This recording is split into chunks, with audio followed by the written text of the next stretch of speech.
بسم اللہ الرحمن الرحیم۔ السلام علیکم ورحمۃ اللہ وبرکاتہ۔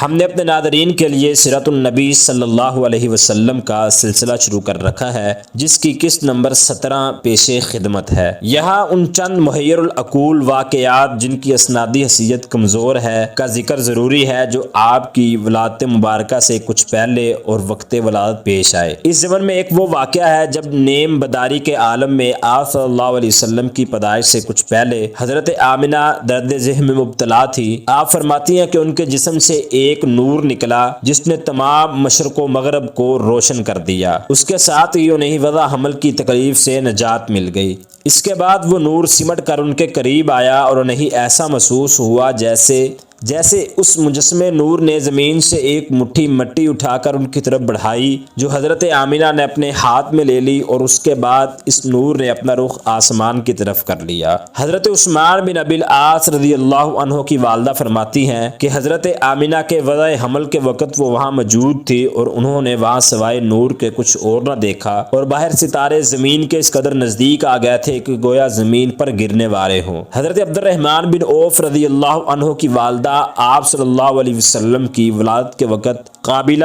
دائی کی خدمات سر انجام دے رہی تھی۔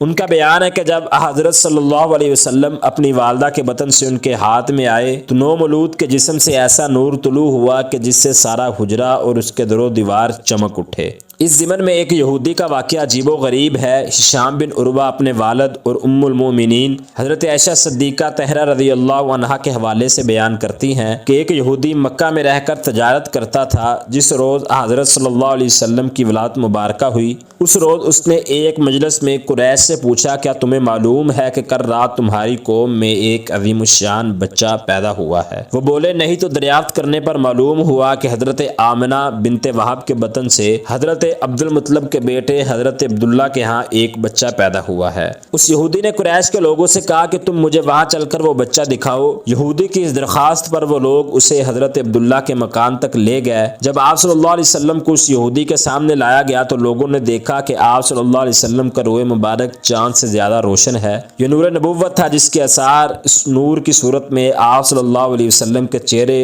اور پیشانی سے ظاہر ہو رہے تھے۔ دوسری طرف جب یہودی نے آپ صلی اللہ علیہ وسلم کی پشت کھول کر دیکھی اور اس کی نظر جب شانوں کے درمیان ایک مسا مہر نبوت جس میں گھوڑے کے ایال کی طرح چند بالوں کی ایک قطار تھی پر پڑی تو بے ہوش ہو کر گر گیا۔ جب اسے ہوش آیا تو قریش کے لوگوں نے اس سے پوچھا، رے تجھے کیا ہوا؟ وہ یہودی رو رو کر کہنے لگا، آج ہم بنی اسرائیل سے نبوت کا سلسلہ تمہاری قوم میں منتقل ہو گیا۔ اور پھر جب اس کی طبیعت سنبھلی تو اس نے قریش کو اس نعمت کی مبارک دی اور کہا کہ تمہاری سطوت کی اب یہ خبر مشرق تا مغرب پھیل جائے گی۔